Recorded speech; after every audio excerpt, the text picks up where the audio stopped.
আসসালামু আলাইকুম সুপ্রিয় দর্শক, রেবেকাস কুইজিনে আপনাদের সবাইকে আরও একবার নতুন একটি রেসিপি দেখার জন্য আমন্ত্রণ জানাচ্ছি।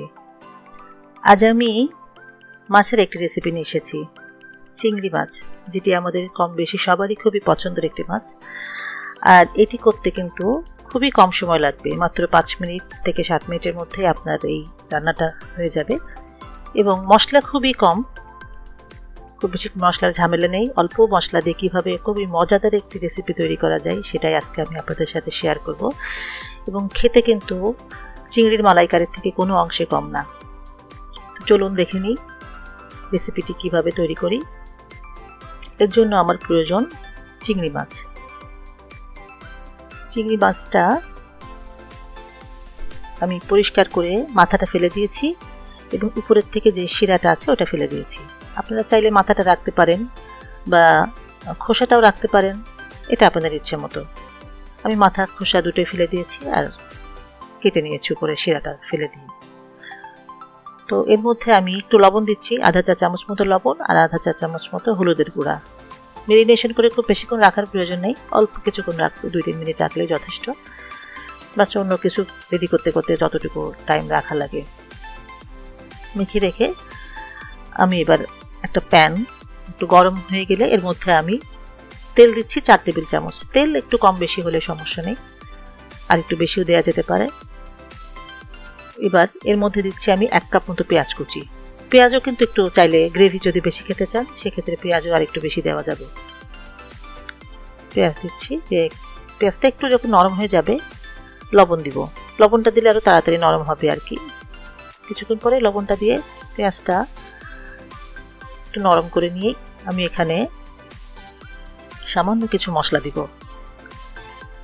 এখানে দিচ্ছি আমি চপড জিঞ্জার, চপড গার্লিক 2 চা চামচ, জিঞ্জার দিলাম 1 চা চামচ।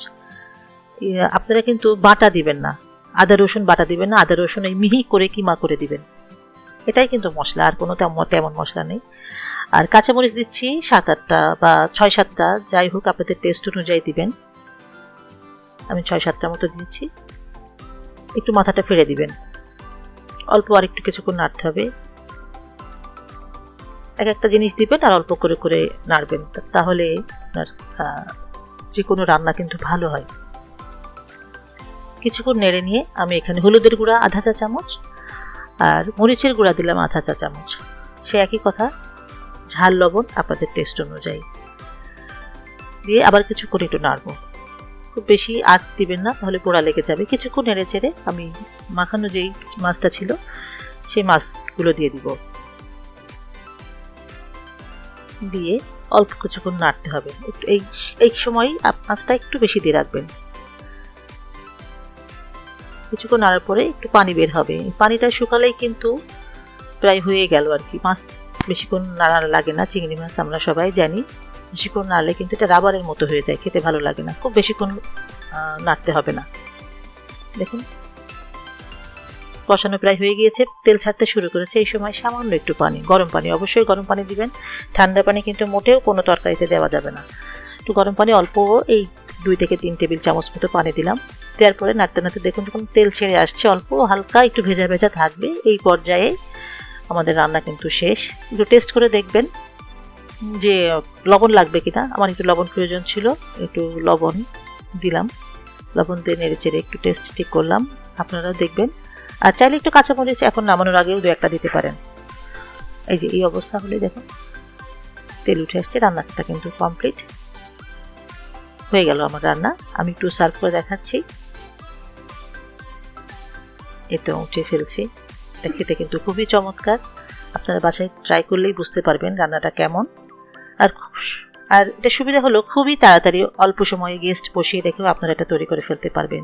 বা কোনো ব্যাচেলার ভাইরা যারা খুব বেশি মশলা ঝামেলা করতে চান না, তাদের জন্য কিন্তু এটা খুব একটা উৎকৃষ্ট রেসিপি হতে পারে। তো আজকের রেসিপিটা যদি ভালো লেগে থাকে তাহলে নতুন যারা আছেন আমার চ্যানেলে, যদি ভালো লেগে থাকে তাহলে একটা লাইক দিয়ে সাবস্ক্রাইব করে আমার পাশে থাকতে পারেন। ফ্রেন্ডস ফ্যামিলির সাথে শেয়ার করতে পারেন। পাশে থাকা বেল বাটনটি প্রেস করলে যখনই নতুন কোনো ভিডিও দেব সাথে সাথে আপনারা পেয়ে যাবেন। তো আপনারা সবাই ভালো থাকবেন। এটা কেমন লাগলো ট্রাই করে কমেন্ট সেকশনে জানাবেন। আজকের মতো এখানে শেষ করছি। আল্লাহ হাফেজ।